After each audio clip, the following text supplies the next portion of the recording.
Hell, it's Base Trade TV.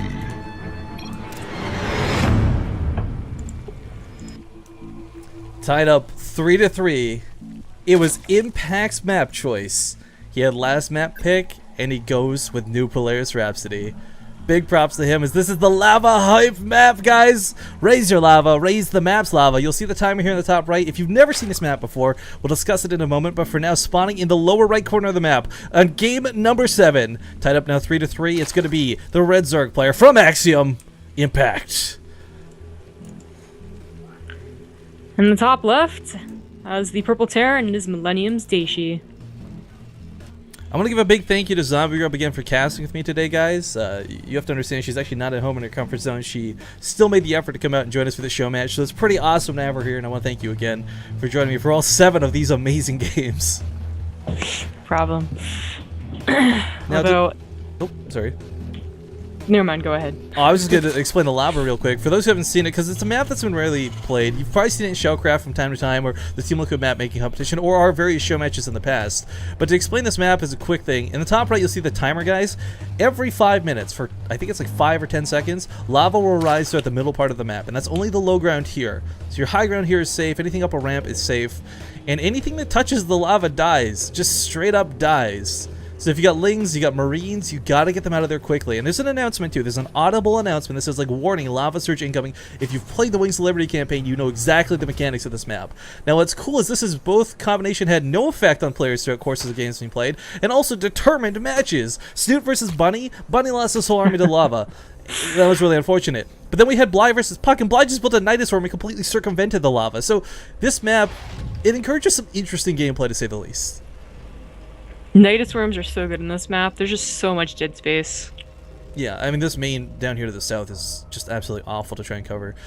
But, well, the big question for me is, how does Daishi play this one out? I mean, it's down to the rails. Both these players are in their last lives, so to speak. Opening with a Reaper is perfectly fine, but you can't apply that same Hellion pressure towards the natural base. And a big part of that isn't because of the lava, so much as it is the fact that there's a ramp that guards it. Yeah, there's no way you're gonna keep your Reapers up there where you're trying to harass, right, while the lava comes up. So, well, the drone was actually found, trying to hide it so we could see when the command center is going down, as well as try and poke at the SCV, which is the most annoying thing. Don't know why more people don't do it. Well, Impact has got a spawning pool coming up a little bit delayed here, but nothing too crazy, because, I mean, it's a standard build, but he did go hatch first, so that's gonna unfortunately mean his... Oh, actually, nice kill with the SCV. First blood. I don't know if you got that. Daishi actually canceled the build just so he could snipe the drone. That's actually really cool. But Reaper gets up here, and unfortunately, this Reaper, it's got to make a choice right now. You stay in the base, or you die. Because with 30 seconds till the lava rises, he doesn't have a lot of wiggle room. You know, though, with how big the main base is, as long as you get into the main base, you can stay there. Yeah, you could potentially kite up here. That's funny. It's a strange thing to consider. I didn't really think about that, but 15 seconds. Oh, There we gotta decide. Where you going? Where you going? You gotta stay, you gotta go, but he's gonna lose these Reapers. Oh no. The Lynx might go down too. Nope. Daishi realizing too late. That moment of realization. Oh! Annihilation. I like his panic.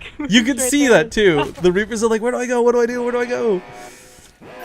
Emil's like so happy about this. Emil's one of these other casters, by the way, who, well, granted, he's known a lot for lagging out, but I'm friends with him, and we always talk about, like, yes, the lava. He'll claim the lives of so many. But unfortunately, with the Reapers going down, that actually leaves Daishi defenseless at home. There's going to be Hellions on the way for sure, and of course, maybe a Marine or two, but these 4 Lynx coming across the map, they really don't have anything to oppose them. I'm so glad we actually caught it, too. We missed the bunny one. I want to clarify real quick, guys. This map will not be part of the ladder pool for 2014. Every show match we have, we incorporate this map because I think it's really cool and funny to have. So, was it Waste Station was the last map he could have picked for the ladder pool, but it was 7 maps plus New Polaris Rhapsody. So, I'm seeing that coming up in chat. This will not be part of the map pool. Don't get confused. It's just every show match we have has this map in it, just because we love the lava gimmicks. It would be too confusing for the new players, because putting rocks outside of their bases wasn't. Dude,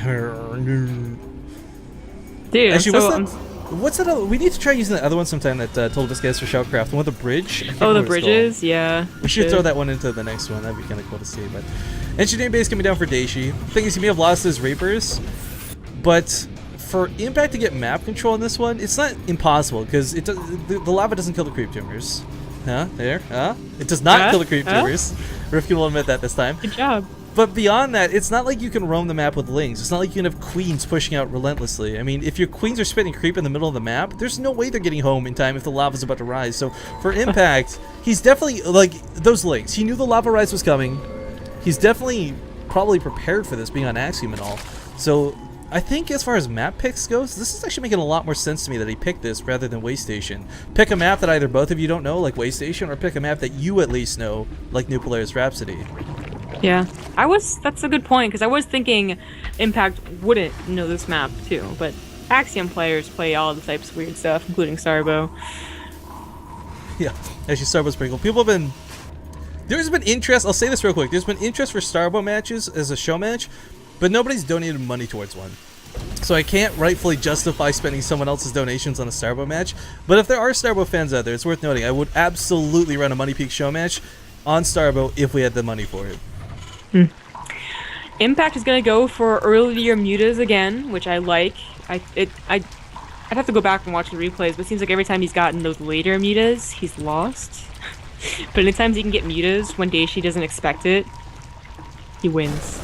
That's that's not inaccurate at all. That's pretty right. But the thing is, Mutalisks are really good at catching your opponent when Daishi's, say, like out of his base pushing. But because he'll be probably holed up for a little bit due to the lava, I don't think he'll be caught off guard by the Mutalisk necessarily. There's just so much dead space on this map, though, that it doesn't really matter if he's inside of his base or not. Because I mean, there's really very easy pathways to exit. That is a lot of lings. And he's banking them up because he knows the lava's coming, so he can't be active with them on the map just yet. Yeah, 30 seconds. Gotta pay attention to see if anything dies. But see, this is where it gets a little bit good for Terran too, guys. I mean, you might think like, okay, the lava completely screws him from pushing out of his base, but let's say you drop this third base while the lava rises. If you time out your drop with the lava, Impact cannot reinforce this base. Yeah, I don't think I've ever seen anyone do that. Oh yeah, even in TLO versus Show, that was by the way, on record, the longest match we've ever had on this map. I think it was like 8 or 9 lava surges throughout the course of it. But despite that, there was no actual harassment around those bases timing out with the lava, and I think that could be one of the big strengths of the map. If you can say, like, alright, lava's coming 2 minutes, let's go for that third. Let's go for a drop. I know there's only going to be Mutalisks to defend it type thing. That's a good point. Well, maybe we'll see that today, I'm not sure. Another 5 minutes until the lava rises again, so Daishi does feel comfortable pushing out. The medevacs aren't quite here, but it is well timed. The mutas, though... Ooh, if they focus their combat leaves. shields... they're not going to go for the combat shields, I guess. Could have been a nice snipe if he could have afforded it, but... While this is going on, 20 freaking Banelings. Oh, he's gonna bait him to be a little fumbled because he's trying to deal with the mutas, and then when he pushes out, product and expect Banelings. Impact is embracing his inner Hyun right now is what he's doing. There's no centrifugal hooks on these guys. He's just going for one big all-out attack in hopes of tearing Daishi apart. Oh, I think it's gonna work. This is really good. He's gonna try and clean up the third with that Overlord. Oh no, he's actually gonna try go straight in. Didn't necessarily need to do that. The deep ones were down, but still, lots of these gonna be soaked up by the Hellion hits, and this leaves the Marines perfectly fine in this natural choke. As long as he doesn't eat too many of these Banelings, he spreads kind of decently. The Mutalisks are still gonna be a big issue, of course, and there's still some Banelings alive. Daishi hasn't taken game ending damage from this, but it might turn into that with these last 3 Banelings connecting to a lot of the bio.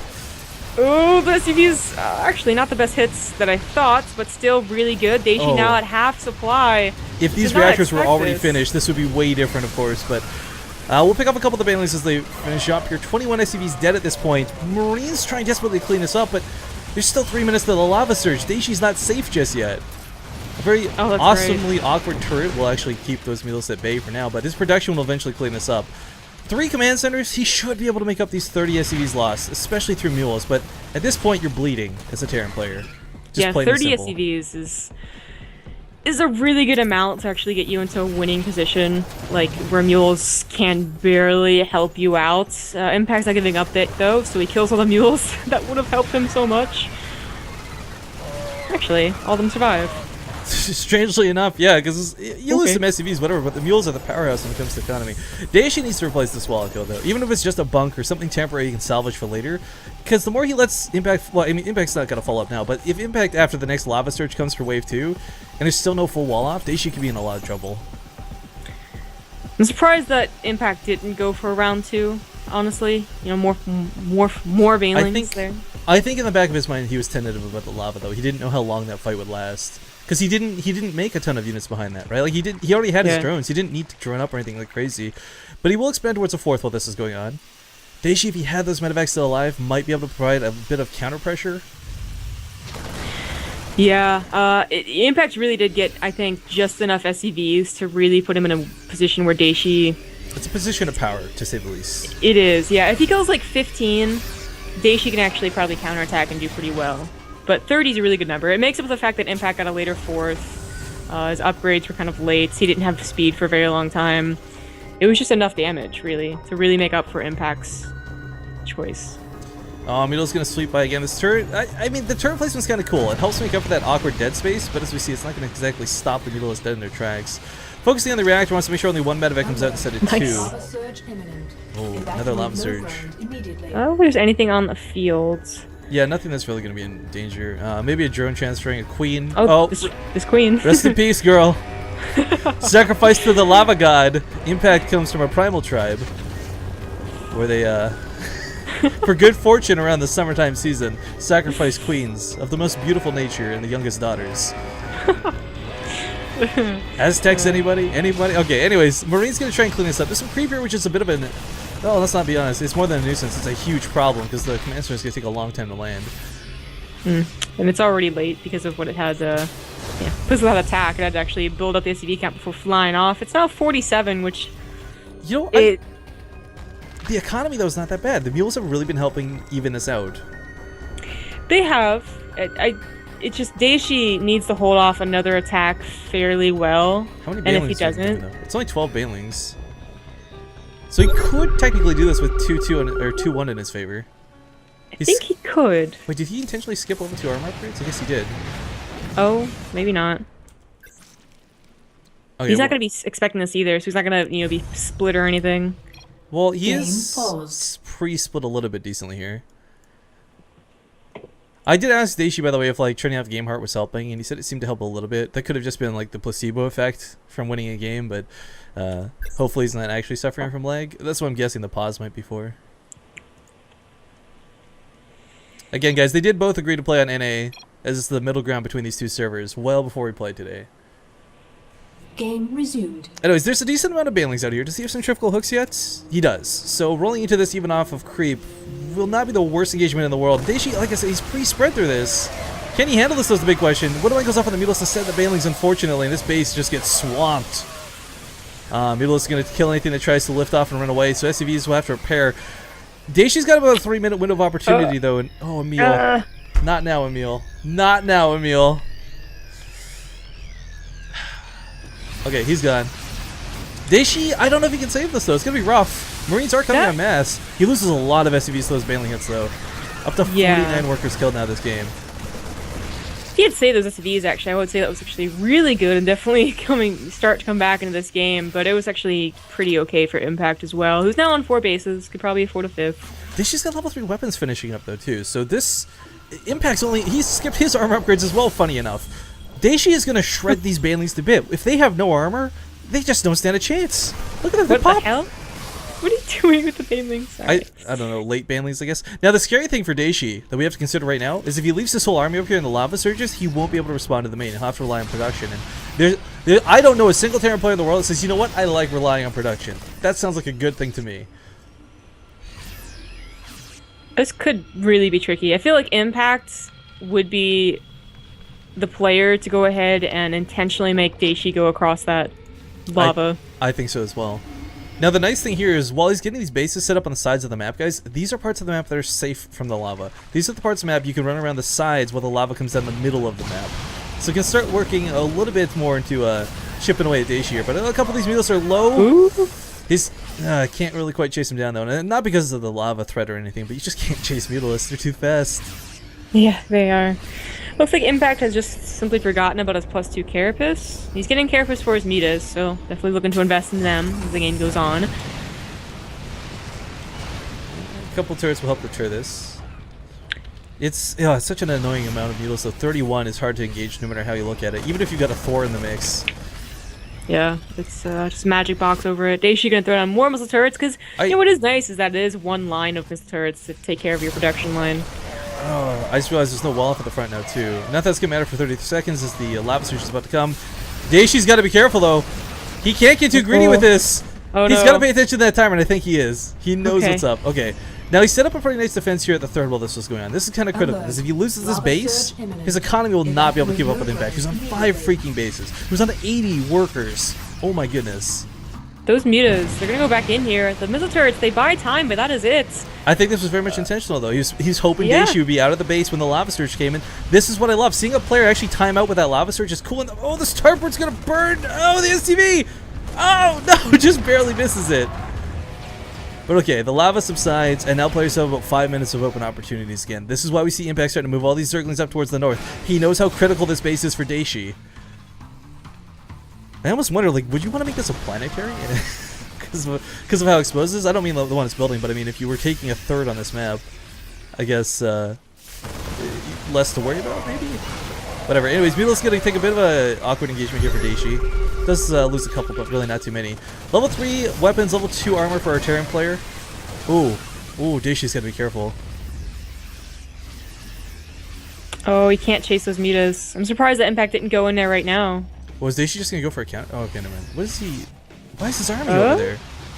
Yeah, I don't know. Oh, now Completely his out of fourth commander is position. gonna go down. The third commander is gonna go down too. Oh, this sucks. This really is unfortunate. Bailey's going to filter into this, and Daishi's running into this. He needs to spread. Now starts spreading out a little bit. Thor soaked all of those hits wonderfully, and he keeps the Marines alive. But even so, losing that third base, that was such a key part of his economy. Yeah, and his fourth as well. I don't think it was canceled. So Daishi now has to counterattack, trying to turn some damage, Wow, but look- Impact's on 5 bases. Exactly, and look at Daishi's vision. He has no knowledge of this. Complete. Impact has just completely taken map control without Daishi even realizing it. That is such a scary thing to consider. Oh, Milo's back towards the main. Some turrets and a Thor here, though. Oh, Thor's gonna get Thor some good hits. It's gonna go down, but it gets some good hits before it does. hits. Oh man. Oh, Marine's giving chase. Can't quite finish this off. It's so like Jokshi's the only player I see do this, where he'll put like clumps of 7 turrets down at a time to deter mutants. Like not 1 or 2, but like 7 clumped up around the command center. Unfortunately, though, for Daishi, he's relying a lot on his Marines, and this map, even again taking the lava away from it for a second, it's still not a good map for mobility. There's so many ramps and twists and turns. But Mutal's flying on top of the Thors. He knows he can do this because the Marines are going to have to split for these Banelings, but the Thors soak most of the hits. They do go down, though. Who? Oh, man. How many Mutals have been picked off here in this game? 29 have gone down, and there's still 29 in play. Yeah. Upgrades are, you know, I've always been ahead for Daishi, at least in terms of the attack. Impact's getting his 3-3 now. But, well, Impact's maxed out almost. Daishi's Yeah. struggling to stay in this. He's playing it really well. I mean, the resources lost looking pretty even. He's going to spread these SCVs and lifts the command center, minimizes the losses from these Banelings. Again, Daishi plays this game so freaking well, and it's from behind, no less. Yeah. It just always seems like that's why I feel like he loses did his so tech. well last game, is that he waited so long that he was in a really good position. Because it always seems like he does so good after like the Oh, mid-game. Medivacs, no, Medivacs, okay. Whew. Pulls on out of there. Loses another command center. This is really unfortunate. Now down to 1 base versus 5. I don't know, Zombie Girl. I really like Daishi. And he's got some of the best TVZ Europe has to offer, but I don't know that he can come back from even a situation like this. Oh, he's going to no. lose his last command center.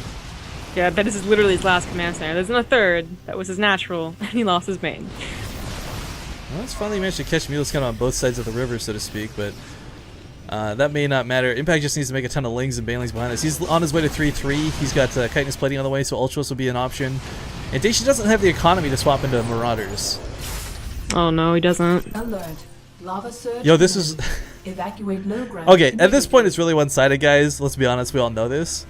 But what I find fantastic, and this is what really makes me love StarCraft 2, is, well, a lot of you guys, I'm sure, are counting Daishi out. Oh, he's gonna actually lose. Oh no! Daishi! No! Oh no! Oh no! What is he doing? Oh wow. That's gonna be game right there. Oh, I think he's just intentionally suiciding everything. I think that was pretty much on purpose. Good game's gonna be called. All right, so Impact will win the show match series, guys, 4-3 in the end. But damn, if that wasn't close for a while. Impact and Daishi put on probably the best TVZ we could have asked for, and I thank them both for playing. What a fantastic